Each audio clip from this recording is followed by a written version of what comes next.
Hi, welcome to Family Church. I am so happy that you joined me today. Today's story is a little different. I think we're going to talk about salt and light. And before we're going to go into the story, we're going to do an experiment. In your packages, you do have crackers, and so I'm going to take a bite out of this one cracker.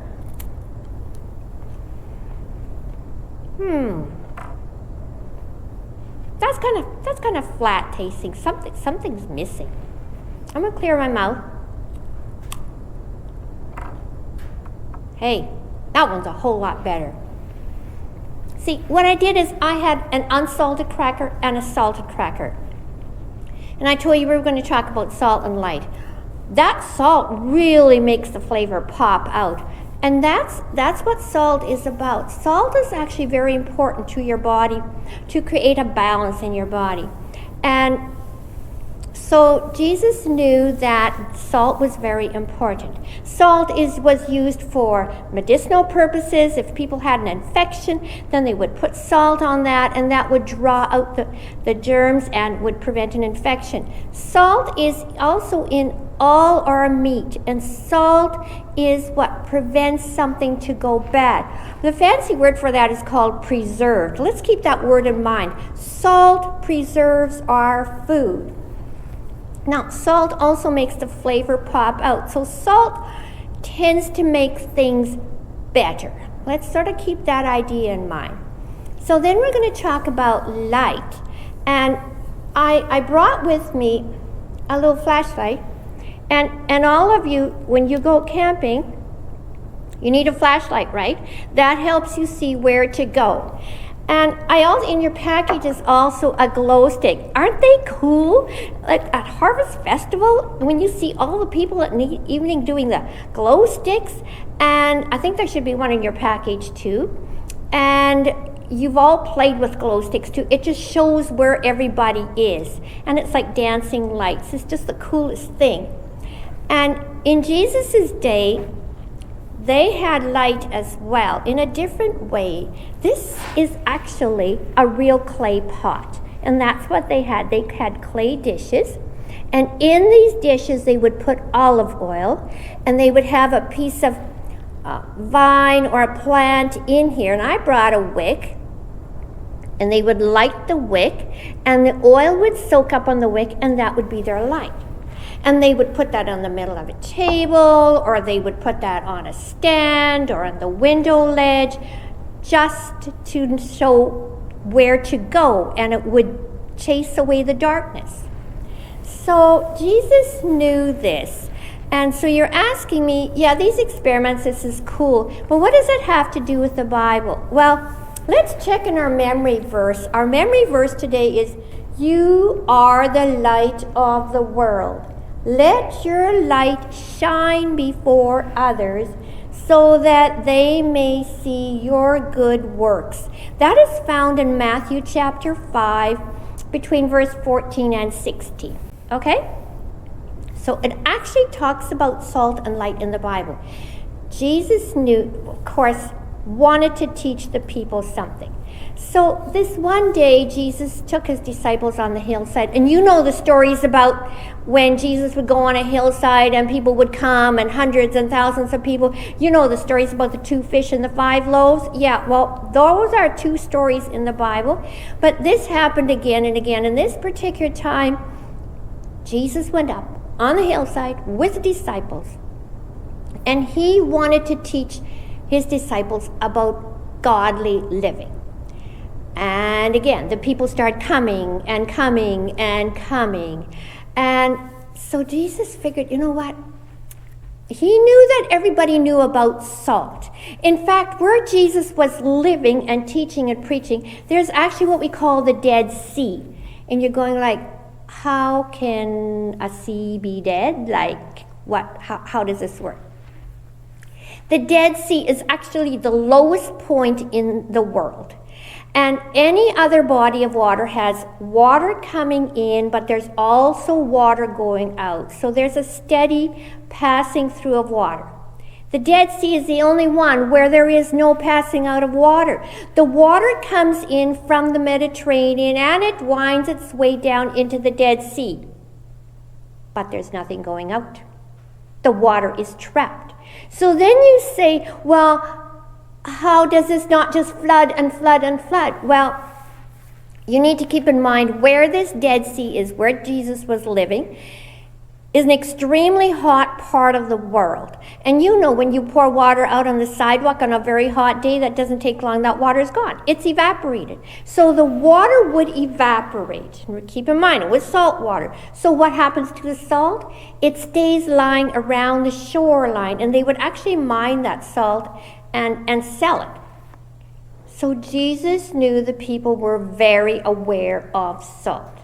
So he started telling the people, you are the salt of the earth, and when the salt has lost its saltiness, it needs to be thrown out.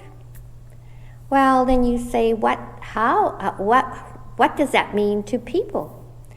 Well, Jesus was telling them that when you are following God and following and obeying his rules, what was that word we used for meat? If we put salt on it? Right, preserved. Well, Jesus' idea was that we go out and we spread the gospel. We save other people. The word for saved is we preserve their lives. There you go. That's why Jesus referred to us as you are the salt of the earth. If we do not feed the world the gospel, then we've lost our saltiness and we're no good to the gospel anymore. So we need to go out there. Then Jesus referred to the light. You are like a city on a hill, and its light cannot be hidden. Nor do the people light a candle and put a bowl over it. Jesus actually says that in Matthew chapter 5. He talks about putting a bowl. So when you go to your room in the evening and you turn on the light switch, or you have a night light, you don't go throw a dark blanket over that. That defeats the purpose of light, right? Like you need the light to see. And nor did the people put a light their little wick in their oil lamp and do this. Like, now it's dark again. Why did I bother lighting the thing, right? So what's the idea of light that Jesus was trying to tell? Well, we are like little lights all over the world. If people do not see Jesus in us, we've put a bowl over ourselves. And when you approach Winkler and you in the evening and you see the lights, you know that there is something going on there. I don't know what kind of bowl it would take to put it over Winkler so nobody could see the light, nor would we want to do that, right? So Jesus talks about us Christians being the salt, preserving people's lives, and being a light so that Jesus can be seen in us.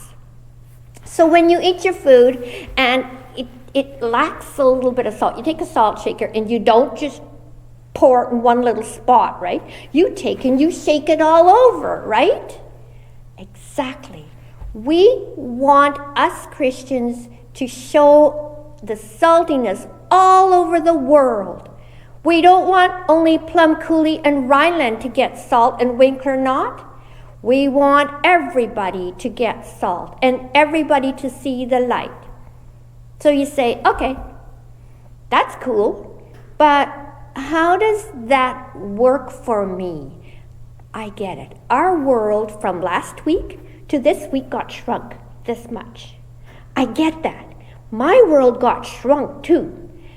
But that story that Jesus told a gazillion years ago, that story is not only a story. Those truths we can still practice today. So you say, well, how? Okay. We can start by being kind to each other. We can be patient. We can do the chores that mom and dad ask us without being reminded again and again. and again. We can help others at school. We can not make fun of others. We cannot pick a fight with our brothers. Not that that ever happens, but just to make sure that we do not pick a fight with our siblings. In our tiny world, okay? In our tiny world, we can practice those truths. So let's go, just remind us in our verse again. You are the light of the world. We need to be lights. Right now, we have to keep it close, but right now it's super important that we are light for Jesus. Your light may shine before others so that they may see your good works. So that they may see you being kind, may see you helping someone else. So that when our world starts opening up, we are like a salt shaker and we spread the gospel all over the world and preserve people's lives. So, this week, I want us all to be little pieces of salt and preserve and watch what we say and we do so that others may see the light of Jesus through us. Take care. Bye-bye. Good morning, everyone. I hope you're having a fantastic day learning about what it means to be salt and light for God. I've decided to kind of come on here for a little bit and do an experiment with you guys. We all know how important it is to be a light for God. So I have this tiny little light here, and I'm going to turn off the light so we can see it better. But I want to see if we can turn this light on together using the principles that we just learned together in church this morning. So I have made 2 balls of salt dough and 2 balls of sugar dough. And I'm wondering if we can use this dough to make a circuit to help turn this light on. So which one do you guys think we should try using first? Okay, I think we should try using the sugar dough too, yeah. Okay, so what we're going to do is we're going to take each ball of this dough and we're going to put it on either end of this wire that you can barely see. So we're going to stick it in there. I'm hoping you can see this at least a little bit. The lighting has not been ideal today. We could do that with the other one as well. Now the 2 balls are not going to be able to touch. Can't let these 2 balls touch. But we can connect them with this little light that I showed you earlier. Stick that in there. Let's turn off the light and let's see if we can turn this light on. Ready?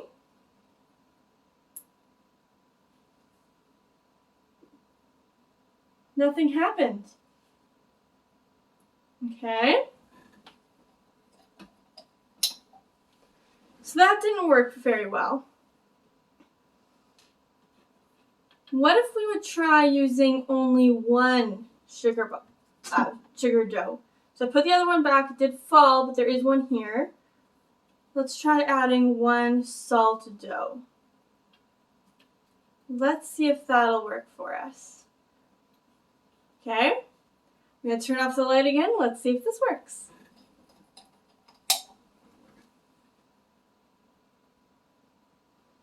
Are you ready? Oh, nothing's happening.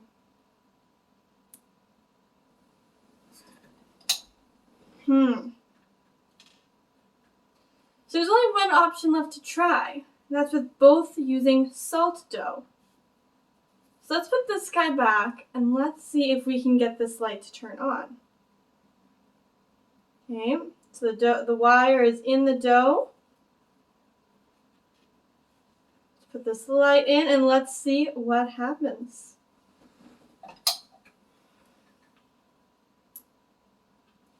You see that?